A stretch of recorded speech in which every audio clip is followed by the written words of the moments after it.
I know the plot of the new Superman all from just its first teaser, and better yet, I know the plot of the sequel they haven't even announced yet. Yeah, really. So if you're excited for the film and just can't wait for it, take a seat and let me tell you exactly how it's gonna roll out. Hello Internet, welcome to Film Theory, the show that believes a man can fly, before promptly falling to the ground in the Yamcha death pose. Speaking of, did y'all see the new teaser for the new Superman reboot? This thing was all over my feed and everyone is excited about it. Look up! Look up! Oh my God, look at here! Oh. Crypto is best boy! And you know what? That also includes me. I love Superman. The big blue Boy Scout has always been a favorite hero of mine, so I'm hella excited for this movie. Like, being real, I've actually been planning on doing this theory on Superman since the movie was announced. We had a script all the way back in like December of 2023 before we had like any details about the movie. And that script predicted that Krypto was going to be in this movie before like any of that information came out. Needless to say, we got this video made just about as quickly as physically possible for us after this trailer dropped. Between writing and editing, it always takes us about 2 weeks to get a video made, and of course, this teaser dropped the second Theorist was ramping down for the holidays. Gosh darn you, James Gunn, this better not be the start of a trend where you drop stuff as soon as we go on vacation. Anyway, this movie has a lot of pressure on its shoulders. Not only does DC need a massive win after the disasters that were The Flash and Joker 2, not only does this need to live up to and justify recasting Henry Cavill for the main character, not only will this be the movie that will make or break the new DCU, but along with Marvel's Fantastic Four, it has people wondering if it can revive the genre, now that people are calling the 2020s the end of the superhero era. Will it be able to do that? I don't know. Honestly, I just want it to be a good movie first and foremost. But of course, I wouldn't be a very good theorist if I didn't overthink something about the movie, right? Well, thankfully, despite just being a minute and a half long with basically no dialogue, DC head honcho and Superman director James Gunn still managed to pack this thing full of a ton of detail. Enough that I believe I can predict the entire plot of this thing, based solely on what we see here in this teaser and other quotes from Gunn and DC. And if that seems like a superhuman feat, well, get a load of this. Not only do I believe I can predict the plot of this Superman movie, but also its inevitable sequel. You heard that right. I'm going to tell you the plots for the next 2 Superman movies, all based on one teaser. And if I'm right, well, just call my superpower theorizing. Put on your capes, loyal theorists. We're about to go up, up, and away. Alright, just so we're on the same page here, the only sources I'm going to be using for this theory are either official ones or publicly available ones. That means the teaser, casting announcements, public set photos, and things from official sources like James Gunn or DC themselves. I will not be looking at any plot leaks or insider information for this at all. As for our methodology, we're going to be looking at the teaser frame by frame and dissecting everything James Gunn has said about this movie, comparing that against the source material that inspired both this version of Superman and this story, and then identifying the themes I believe this story is going to be following. From there, using the rules of storytelling, we should absolutely be able to work out the plot of this film. So, with all that being said, the setup and what we know.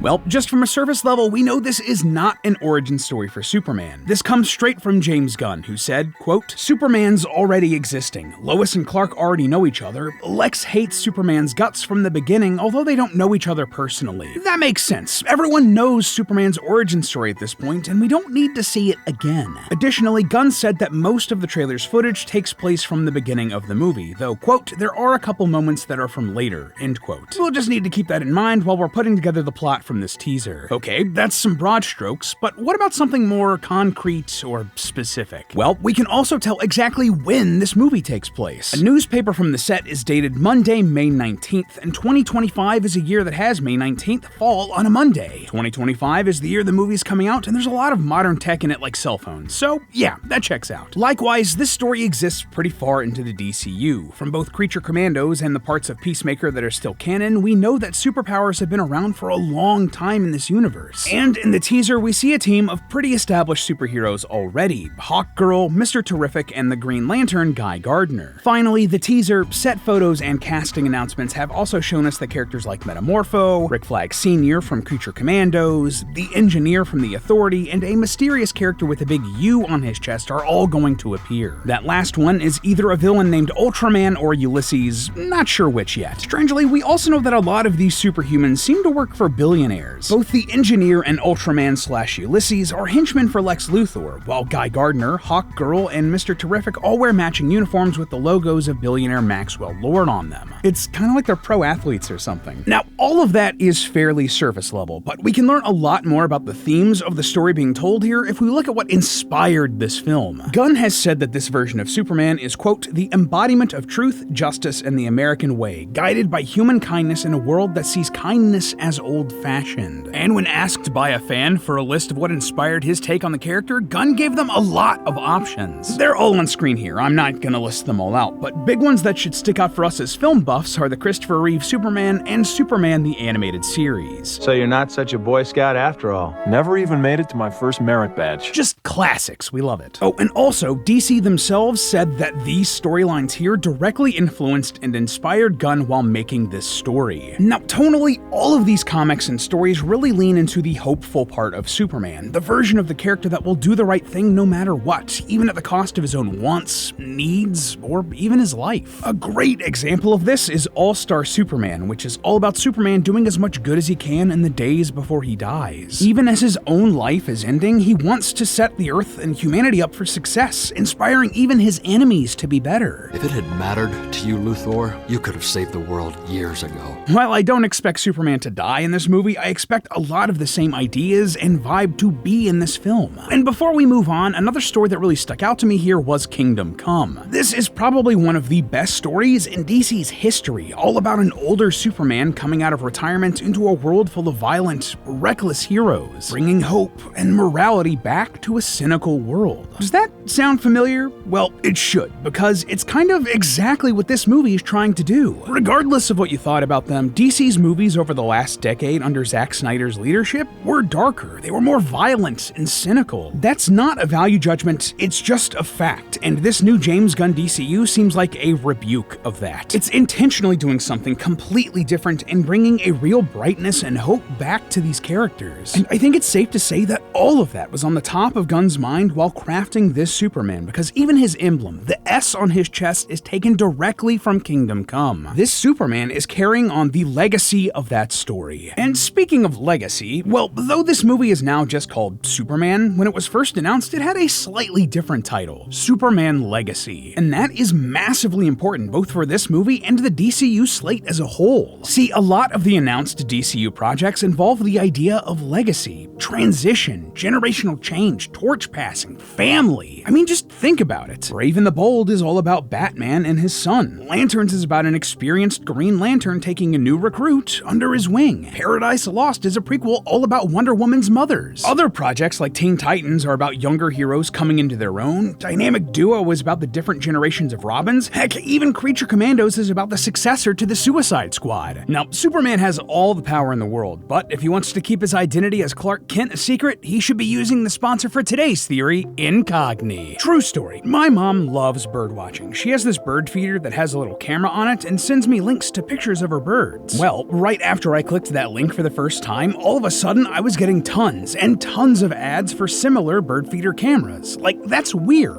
right? This sort of thing happens because your data is being collected and sold by thousands of companies without your knowledge and consent. And while it's cute when it's about a bird feeder, it's not so much when it's about your full name, email, home address, phone, and social security numbers. But thankfully, you have the right to demand that these companies delete your info. But doing that could take you months or even years to do manually. There's so many better things to be doing with that time, like helping the people of Metropolis or breaking a big story for the Daily Planet. Thankfully, this is where Incogni comes in. See, Incogni will reach out to these companies for you, and they'll do all the heavy lifting, Superman style. So they'll request that these companies get your personal data off the market and deal with any objections from these shady companies looking to make a buck off of you. You've probably heard me talk about Incogni before because they're long-running partners of the channel, and I do use their service. I love checking in to see their progress, and last time I looked in November, they'd completed 330 requests and saved me 246 hours. Just 2 months later, here in January, and now it's all the way up to 389 requests completed and over 291 hours saved. If you want to keep your personal information private, you can get 60% off an annual plan by going to incogni.com/filmtheory and using the code FILMTHEORY. That's incogni.com/FILMTHEORY, or just click the link in the description and use code FILMTHEORY to get 60% off an annual plan. Thanks again to Incogni for sponsoring this episode, and now let's fly back into our Superman prediction. So, okay, how does all of that apply to Superman? Well, other than the themes of being hopeful in a bleak world like we just discussed, I bet that this story involves Clark balancing his Kryptonian heritage with his human upbringing. And there just so happens to be a great Superman villain that can take that internal conflict and turn it into an external one: Brainiac. Brainiac, what is it?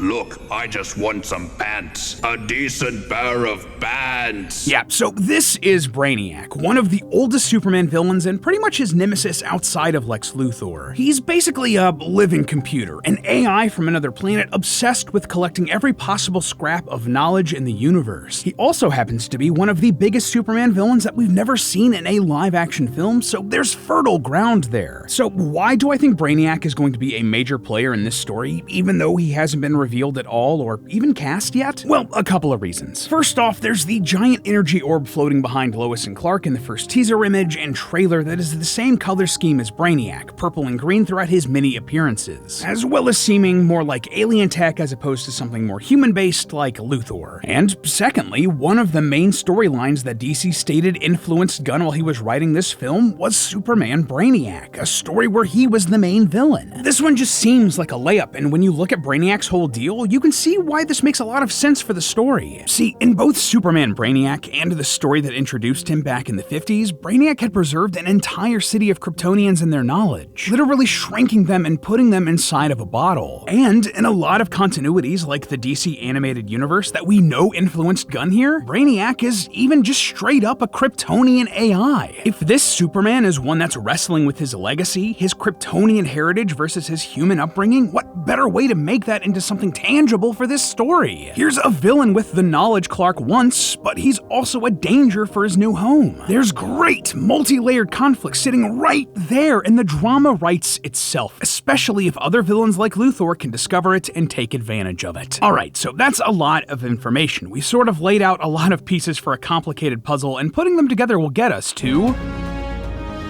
the plot of Superman.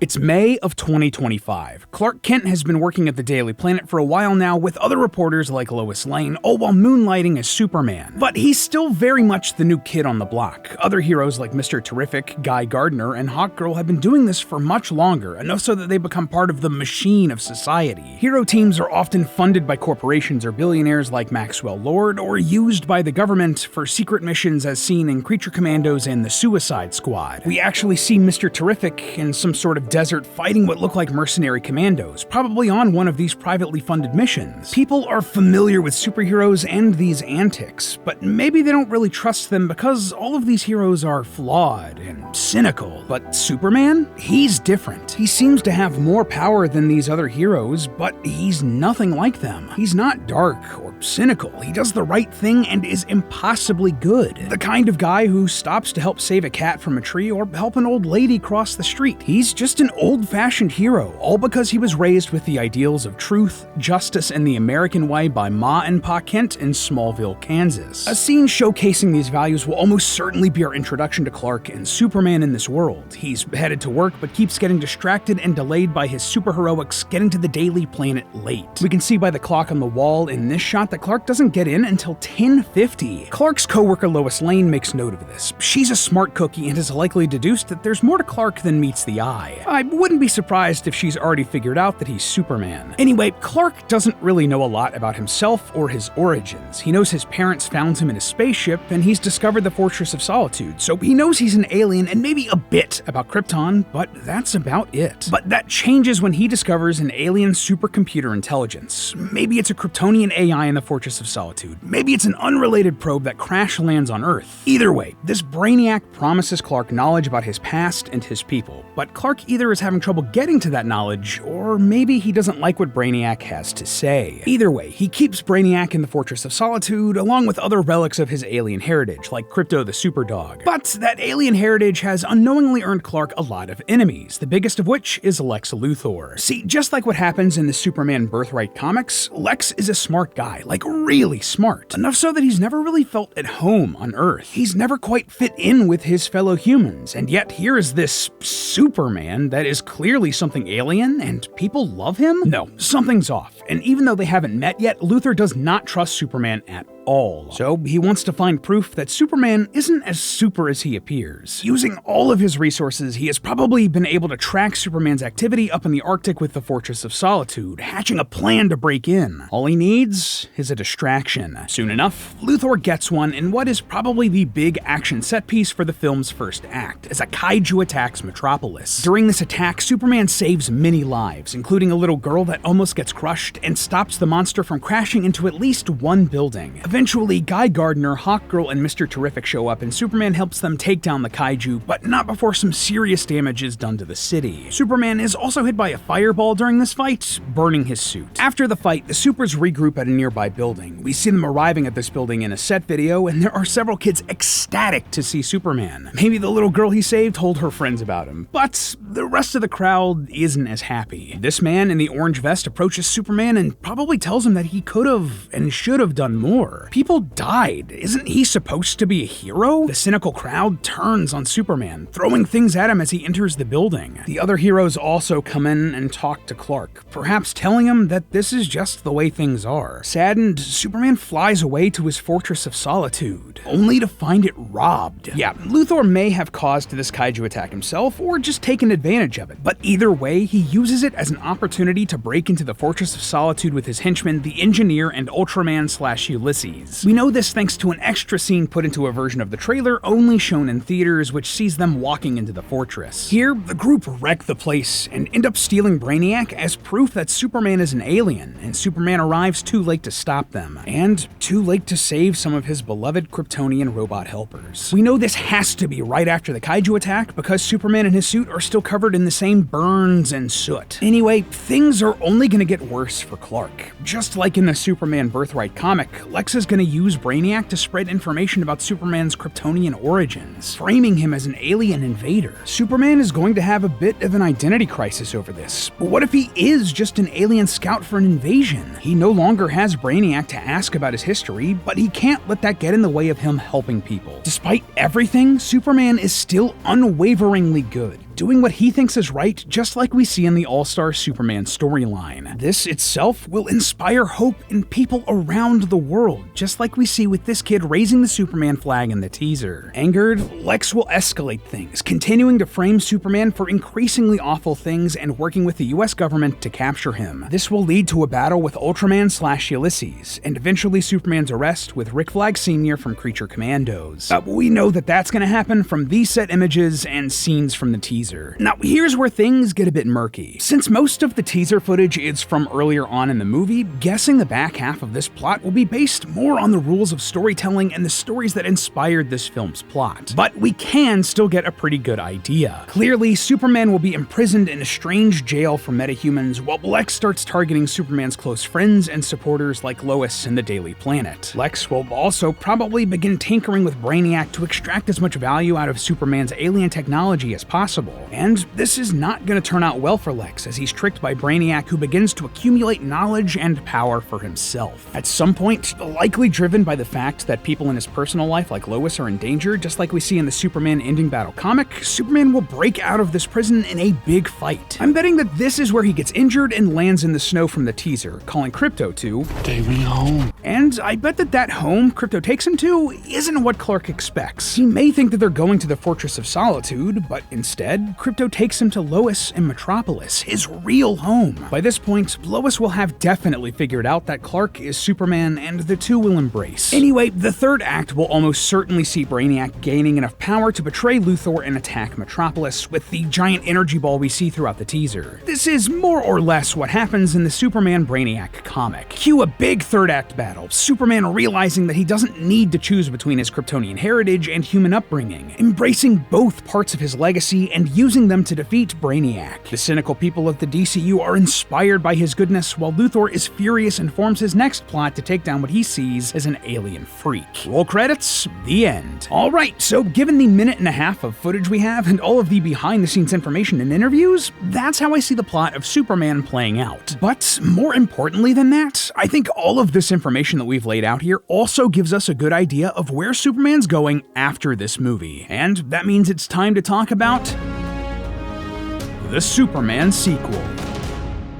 Remember how I said that this hopeful, old-school Superman emerging in a world full of darker, cynical heroes felt like Gunn sort of answering the criticisms of previous DC movies? Looking at the gritty take on this universe created by Zack Snyder and deciding to do something completely different on purpose? Well, that might be a bit weird because one of the films being worked on right now is called The Authority. Stick with me, this is important, I promise. See, The Authority was originally a superhero team published by an independent company with the premise of, what if the Justice League were bad? Yeah, this was way before stuff like The Boys made that idea mainstream. And the engineer, one of Lex's henchmen here in this film, is actually a core member of the Authority, which I expect to carry over here in the DCU. Anyway, this team was the epitome of 90s edge. Sure, they were heroes, I guess, but they weren't good. So how are these characters possibly going to fit in with this brighter, more hopeful universe that Superman is spearheading? Well, earlier we talked about how this version of Superman was old-fashioned in a modern world. Specifically, Gunn described him as the embodiment of truth, justice, and the American way, a catchphrase commonly associated with Superman. Well, I don't think that wording was something that Gunn just threw out off the cuff. One of the most famous Superman stories is What's So Funny About Truth, Justice, and the American Way. This was later adapted into an animated movie, Superman vs. the Elite. This story is all about Superman coming into conflict with a new group of edgy heroes called the Elite, led by the telekinetic Manchester Black. In addition to being cooler than old-school heroes like Superman, the Elite also thought themselves better because they adapted to what they saw as the modern world. They straight up killed the bad guys because, well, why shouldn't they? And while a lot of the world agrees with the Elite's approach, Superman doesn't, and they inevitably end up fighting. In case the very subtle metaphor isn't landing for you here, this is a story about Superman facing off against representations of the mature deconstructions of superheroes that became popular in the 90s and doing the exact same thing to them. How does it feel, Black? How does it feel to be deconstructed? Superman vs. the Elite was literally all about Superman punching the idea of characters like Homelander or Omni-Man or the Authority in the face, embracing the hokey, old-fashioned ideas of truth and justice to beat that cynicism. Something that becomes all the more clear when you learn that the Elite were created as a direct response by DC to the Authority. This entire concept is just a clapback. It's like Kendrick and Drake. Heck, after DC bought the Authority's publisher and incorporated the team into the DC universe, they put the Elite's leader, Manchester Black, on the Authority to just flat out combine the ideas. Side note, I would bet cold hard cash that Manchester will be on the DCU version of the team, but I digress. All in all, this sort of generational conflict is incredible storytelling. And do you know who else loves those ideas? James Gunn. Seriously, go back and watch through his filmography, both as a director and a screenwriter. Gunn loves to have characters learn to be better than their predecessors, like with Star-Lord. If you kill me, you'll be just like everybody else. What's so wrong with that? And also having characters embrace what makes them silly as the thing that actually makes them great. He did it with Polka Dot Man in the Suicide Squad. I'm a superhero! With Rocket Raccoon in Guardians of the Galaxy. What's a raccoon? Ain't no thing like me except me. The name's Rocket. Rocket Raccoon. And heck, even Scooby-Doo. Who do you think you are? Scooby? Dooby? Doo! Yeah, James Gunn wrote the Scooby-Doo movies, by the way. That's just a fun fact for you. So, Superman versus the elites, or rather, Superman versus the authority, Superman versus the concept of heroes should be cynical? That is exactly the vibe of sincerity through satire that Gunn really seems to love, and why it's going to be the plot of Superman 2. It would fit with the old-fashioned Superman that he set up here in this universe, with the idea of legacy that the whole DCU franchise is using as a core value, and with the Authority film that's being developed standing out from the entire rest of the slate. It's setting up a natural crossover between these corners of his universe in a way that makes sense and will make the cinematic universe stronger. Man, we really just figured out the plot for 2 movies with like a minute and a half of teaser footage, didn't we? Feeling a bit super myself right now. Anyway, until next time, look, up in the sky. It's a bird. It's a plane. Nope, it's just a theory. A film theory. And cut. Up next on Film Theory. Who is the worst Joker? Okay, yeah, we all know it was Jared Leto, but I mean, which one of the Jokers is the worst criminal? If we tally up the crimes they commit, which one of them is actually the clown prince of crime?